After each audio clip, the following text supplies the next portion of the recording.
Hello guys, আপনাদের সবাইকে স্বাগত জানাই বঙ্গ টিকটক চ্যানেলে আরো একবার। তো আজকে আমি আবার নিয়ে চলেছি নতুন একটা রিয়াকশন ভিডিও। তো আজকে যে ভিডিও আমি রিয়াকশন দেবো সেটি হচ্ছে যে আপনারা সবাই জানেন যে বাংলাদেশে হচ্ছে ইলেকশন চলছে, তো সেই রিলেটেডই কিছু ভিডিও এটা।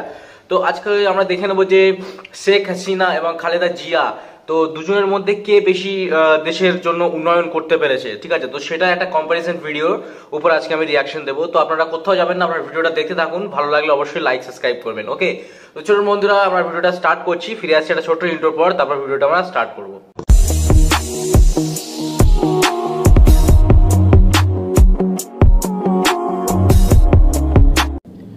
ওকে বন্ধুরা, তো লেটস স্টার্ট দ্য ভিডিও। বাংলাদেশে 5 বছর পর যখন নির্বাচনের সময় চলে আসে, তখন চারিদিকে আলোচনা শুরু হয়ে যায় যে পরবর্তী প্রধানমন্ত্রী কে হবে। বাংলাদেশের প্রধান বড় দুটি দল হচ্ছে আওয়ামী লীগ এবং বিএনপি।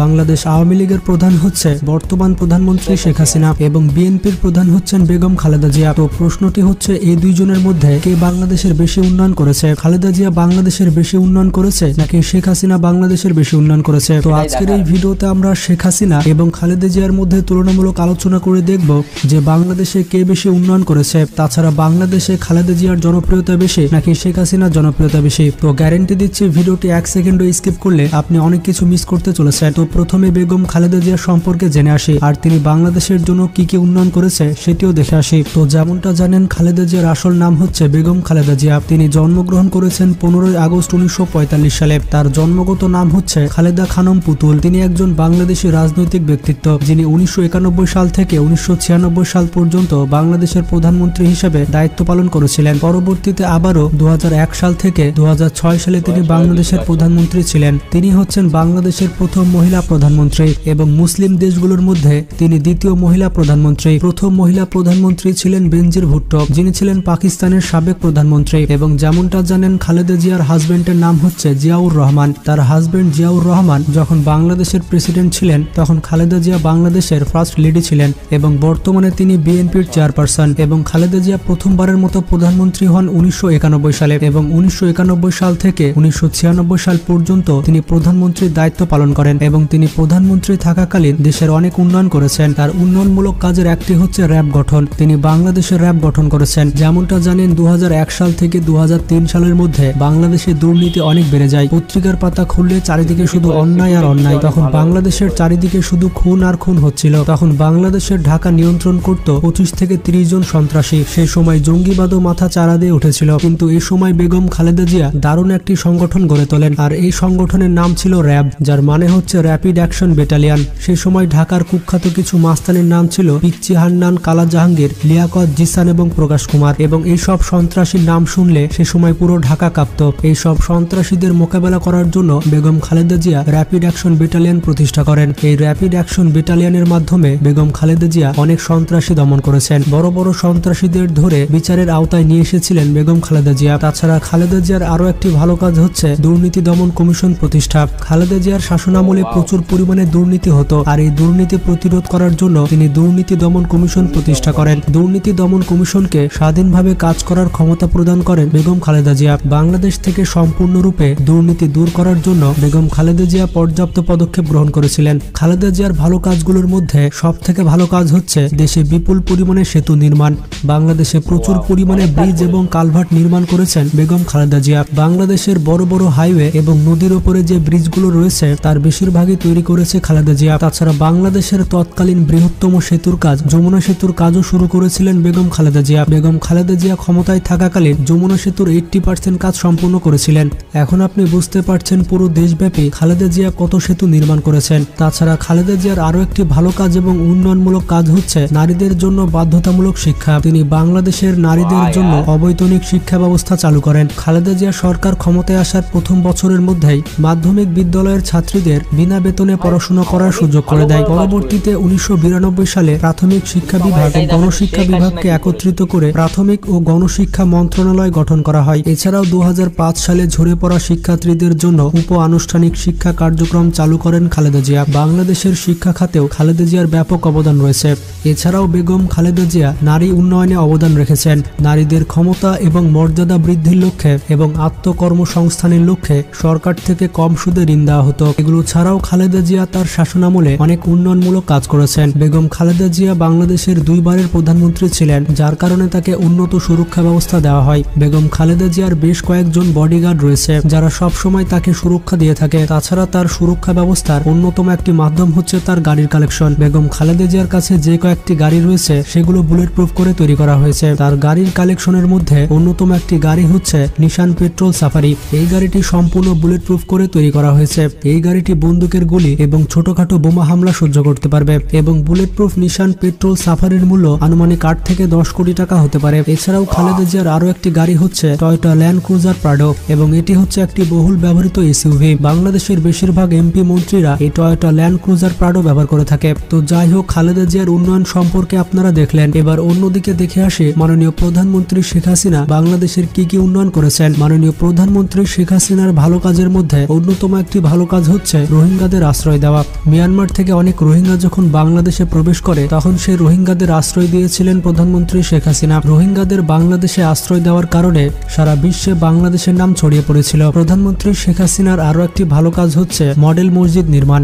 মুসলিমদের প্রাণকেন্দ্র এবং আল্লাহর ঘর হচ্ছে মসজিদ। প্রত্যেকটি মুসলমানের কাছে অত্যন্ত প্রিয় জায়গা হচ্ছে মসজিদ। ইসলাম ধর্মে মসজিদ নির্মাণ করা এবং মসজিদ সংরক্ষণ করা সব থেকে ভালো কাজের মধ্যে একটি। এবং রাসূল সাল্লাল্লাহু আলাইহি ওয়াসাল্লাম বলেছেন, যে ব্যক্তি আল্লাহর সন্তুষ্ট লাভের আশায় মসজিদ নির্মাণ করবে সেই ব্যক্তির জন্য আল্লাহ জান্নাতে একটি ঘর তৈরি করবেন। মাননীয় প্রধানমন্ত্রী শেখ হাসিনা বাংলাদেশের প্রত্যেকটি জেলা এবং উপজেলায় মোট 507টি মডেল মসজিদ নির্মাণ করেছেন। তো নিঃসন্দেহে বলা যায় এটি একটি উন্নয়নমূলক এবং ভালো কাজ। প্রধানমন্ত্রী শেখ হাসিনার উন্নয়নমূলক কাজে সব থেকে বড় উন্নয়নমূলক কাজ হচ্ছে পদ্মা সেতু নির্মাণ। বাঙালিদের কাছে পদ্মা সেতু হচ্ছে একটি আবেগের নাম। বাঙালিদের একটি স্বপ্ন ছিল এই পদ্মা সেতু নির্মাণ করা। বাংলাদেশের সব থেকে বড় উন্নয়নের মধ্যে অন্যতম একটি উন্নয়ন ধরা হয় এই পদ্মা সেতুকে। এবং যেমনটা জানেন, পদ্মা সেতু তৈরি করা একটি চ্যালেঞ্জিং কাজ ছিল, কারণ পদ্মার মতো খরস্রোতা নদীর উপরে এত বিশাল সেতু নির্মাণ করা কোনো মুখের কথা নয়। এই পদ্মা সেতুর কারণে বাংলাদেশের অর্থনীতি অনেক লাভবান হবে। বিশেষ করে ব্যবসা বাণিজ্য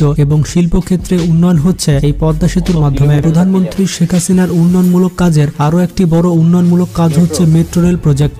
ঢাকার যানজট নিরসনে এই মেট্রো রেল প্রকল্প হাতে নেওয়া হয়েছিল। এই মেট্রো রেল চালু হওয়ার পর ঢাকার চিত্র যেন বদলে গিয়েছে। এই মেট্রো রেলের কারণে ঢাকার যোগাযোগ ব্যবস্থা অনেক উন্নত হয়েছে। তাছাড়া এই মেট্রো রেলের কারণে মানুষজন অনেক কম খরচে অতি কম সময়ে এক জায়গা থেকে অন্য জায়গায় যেতে পারছে। মাননীয় প্রধানমন্ত্রী শেখ হাসিনার অন্যতম ভালো একটি কাজ হচ্ছে কওমি সনদ। বাংলাদেশের কওমি মাদ্রাসার লক্ষ লক্ষ ছাত্রছাত্রী এবং শিক্ষকরা রাষ্ট্রীয়ভাবে বঞ্চিত ছিলেন। তাদের সনদের কোনো মূল্যায়ন ছিল না, আর এটির প্রভাব পড়েছিল ব্যক্তি, সমাজ এবং রাষ্ট্রের উপরে। শিক্ষা, কর্ম এবং অর্থনৈতিক দিক থেকে তারা ছিল বৈষম্যের শিকার। সামাজিকভাবে তাদের যথাযথ মূল্যায়ন ছিল না। এই বিষয়টি অনেকে উপলব্ধি করেছিলেন, যার কারণে 2017 সালে আল্লামা আহমদ শফীর নেতৃত্বে দেশের শীর্ষ আলেমরা মাননীয় প্রধানমন্ত্রীর সাথে সাক্ষাৎ করলে প্রধানমন্ত্রী শেখ হাসিনা আনুষ্ঠানিকভাবে কওমি সনদের স্বীকৃতি ঘোষণা করেন। এরপর 2018 সালে কওমি সনদের স্বীকৃতি মন্ত্রী পরিষদে পাশ হয়। তো নিঃসন্দেহে বলা যায় এটি মাননীয় প্রধানমন্ত্রী শেখ হাসিনার একটি ভালো কাজ। তো যাই হোক, মাননীয় প্রধানমন্ত্রী শেখ হাসিনার ব্যক্তিগত কিছু ফ্যাক্ট হচ্ছে,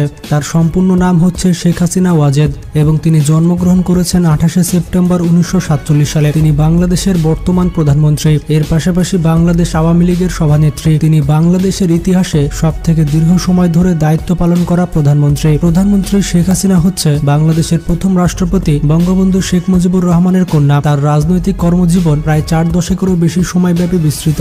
তিনি 1986 থেকে 1990 ও 1991 থেকে 1995 পর্যন্ত বিরোধী দলের নেতা এবং 1996 সাল থেকে 2001 সাল পর্যন্ত প্রধানমন্ত্রীর দায়িত্ব পালন করেন। পরবর্তীতে 2008 সালে জনগণের বিপুল ভোটে জয়ী হয়ে তিনি প্রধানমন্ত্রী হিসেবে ফিরে আসেন। এরপর 2014 সালের জানুয়ারিতে একটি বিরোধী দলবিহীন নির্বাচনে তিনি তৃতীয়বারের মতো প্রধানমন্ত্রী হন। মাননীয় প্রধানমন্ত্রী শেখ হাসিনাকে বাংলাদেশের সব থেকে সুরক্ষিত ব্যক্তি বলা হয়ে থাকে। প্রধানমন্ত্রী শেখ হাসিনা এক জায়গা থেকে অন্য জায়গায় যাওয়ার জন্য হেলিকপ্টার ব্যবহার করে থাকেন। বর্তমানে তিনি যে হেলিকপ্টার ব্যবহার করছেন তার নাম হচ্ছে MI-8, যেটি রাশিয়ার প্রেসিডেন্ট ভ্লাদিমির পুতিন ব্যবহার করে থাকে। এছাড়াও প্রধানমন্ত্রী এক দেশ থেকে অন্য দেশে ভ্রমণ করার জন্য বোয়িং 787 বিমান ব্যবহার করে থাকেন। বোয়িং 787 বিমানটি অনেক লাক্সারিয়াস একটি বিমান এবং আন্তর্জাতিক বাজারে এইরকম বিমানের মূল্য প্রায় 2000 কোটি টাকা। তবে বিভিন্ন দেশে এই বিমানটির প্রাইভেট জেট ভার্সন পাওয়া যায়। এগুলো ছাড়াও প্রধানমন্ত্রী ব্র্যান্ডের বেশ কয়েকটি বুলেট প্রুফ গাড়ি রয়েছে, যার মধ্যে রয়েছে BMW 7 সিরিজ এবং মার্সিডিজ G63 AMG। তো যাই হোক, মাননীয় প্রধানমন্ত্রী শেখ হাসিনা এবং খালেদা জিয়া সম্পর্কে আপনার কি মতামত তা কমেন্ট বক্সে জানাবেন। খালেদা জিয়া এবং শেখ হাসিনা, তো দুজনারই কাজ আমি দেখলাম। একদিকে যেমন খালেদা জিয়ার কিন্তু অনেক রকম কাজ দেখলাম, যেমন সিকিউরিটি পারপাস কিন্তু বেশ ভালো উনি কাজ করেছিলেন, র্যাব গঠন করেছিলেন, দেশের সিকিউরিটির খেয়াল রেখেছিলেন, যে সন্ত্রাস যে বাড়ছিল আস্তে আস্তে বাংলাদেশে ঢাকাতে, তো উনি সেটাকে পুরোপুরি বন্ধ করেছিলেন র্যাব গঠন করে। তারপরে একটা কমিশন গঠন করেছিলেন, ঠিক আছে, সেতু তৈরি করেছিলেন। তো ওনার কাজও খারাপ না, উনিও ভালোই কাজ করেছেন, ঠিক আছে, ভালো কাজ করেছেন। এবং শেখ হাসিনাকে হচ্ছে অনেকবার কিন্তু বাংলাদেশের পাবলিক নিয়ে এসছে, প্রধানমন্ত্রী হিসেবে কিন্তু বেছে নিয়েছে। তো শেখ হাসিনার কিন্তু অনেক রকম কাজ আছে। প্রথম হচ্ছে ওনার ভালো কাজ হচ্ছে মসজিদ গঠন করেছিলেন উনি, তারপর পদ্মা সেতু তৈরি করেন, তারপরে দেশের যে মেয়েদেরকে ভালো কিছু প্রকল্প মেয়েদের জন্য তৈরি করেছিলেন। তো অনেক রকম ভালো প্রকল্প কিন্তু শেখ হাসিনা তৈরি করেছেন। খালেদা জিয়াও কিন্তু নিজের জায়গায় কিন্তু যতটা করে চেষ্টা করেছিলেন কিন্তু ভালোই করেছিলেন। তো আমি বলবো না যে কারোর কাজ খারাপ বা কেউ কাজ করেনি, এমনটা নয়। হ্যাঁ, খালেদা জিয়ার থেকে শেখ হাসিনা একটু ভালো বেশি কাজ করেছে, ঠিক আছে, সেই জন্য হয়তো বাংলাদেশের যে পাবলিক সেটা হচ্ছে শেখ হাসিনাকে নিজের প্রধানমন্ত্রী হিসেবে কিন্তু বারবার বেছে নিয়েছে, কেননা উনি ভালো অনেক কাজ, কল্যাণমূলক কাজ হয়তো করেছেন, সেই জন্যই কিন্তু বাংলাদেশের পাবলিক ওনাকে নিয়ে এসছে প্রধানমন্ত্রী হিসেবে। কিন্তু খালেদা জিয়াকেও কিন্তু খারাপ বলা যায় না, খালেদা জিয়াও কিন্তু ভালো কাজ করেছেন দেশের জন্য, কিন্তু উনি ভালোই কাজ করেছেন, সিকিউরিটির কাজ করেছেন, তারপরে কমিশন গঠন করেছিলেন, ভালো একটা মানে নিজের জায়গা তৈরি করেছিলেন উনি। কেননা সবই দেখুন, আপনি যতই কাজ করেন বা না করেন, চুরি করেন বা ভালো কাজ করেন বা খারাপ কাজ করেন, যাই করেন, কিন্তু জনতার উপর কিন্তু কেউ না, ঠিক আছে। জনতা যাকে সিটে বসাতেও পারে, সিট থেকে টেনে নিচে নামাতে পারে, ঠিক আছে। তো এখানে কি বলবো, তো জনতার উপরে সবকিছু, তো জনতা যেটা ঠিক করবে সেটাই হবে। তো জনতা এখন বেছে নিয়েছে শেখ হাসিনাকে। তো এখন ইলেকশন চলছে, তো দেখা যাক কে নতুন নির্বাচনে কে নতুন আসে, ঠিক আছে। শেখ হাসিনার এখন বর্তমান পরিস্থিতি কিন্তু খুব একটা ভালো নয় যা দেখে মনে হচ্ছে। তো দেখা যাক কি হয়, ইলেকশনের পরে দেখা যাবে। তো সে যাই হোক, সেটা নিয়ে আমি এখানে কিছু মন্তব্য করছি না। তো বন্ধুরা, আজকের ভিডিও এই অবধি ছিল। কেমন লাগলো অবশ্যই জানাবেন কমেন্ট করে। আর আপনাদের এই ভিডিও সম্বন্ধে কিছু বলার থাকলে অবশ্যই কমেন্ট করে জানাবেন। আর অরিজিনাল ভিডিওর লিঙ্ক আমি ডিসক্রিপশনে দিয়ে দিয়েছি। অরিজিনাল হচ্ছে যে চ্যানেলে আপনি ভিডিওটা পাবেন, ওনার চ্যানেলে গিয়েও ভিজিট করবেন, ওনার চ্যানেলেও ভালো ভিডিও আপনি পেয়ে যাবেন বাংলাদেশ রিলেটেড এবং মানে ইনফরমেশন রিলেটেড ফ্যাক্ট ভিডিওস ওনার কাছে পেয়ে যাবেন। তো অবশ্যই ওনার চ্যানেল ভিজিট করতেও ভুলবেন না। আর আমার ভিডিও ভালো লাগলে অবশ্যই লাইক সাবস্ক্রাইব করবেন। ওকে, তো চলো বন্ধুরা, আজকের মতো ভিডিও এই অবধি। পরের দিন আবার দেখা হবে নতুন একটা কোনো রিয়াকশন ভিডিওর সাথে। ততক্ষণের জন্য টিল দেন, বাই বাই। সবাই ভালো থাকবেন, আশেপাশে পরিষ্কার পরিচ্ছন্নতা অবশ্যই বজায় রাখবেন, নিজে ভালো থাকবেন, সবাইকে ভালো রাখবেন। ওকে, জয় হিন্দ, জয় ভারত।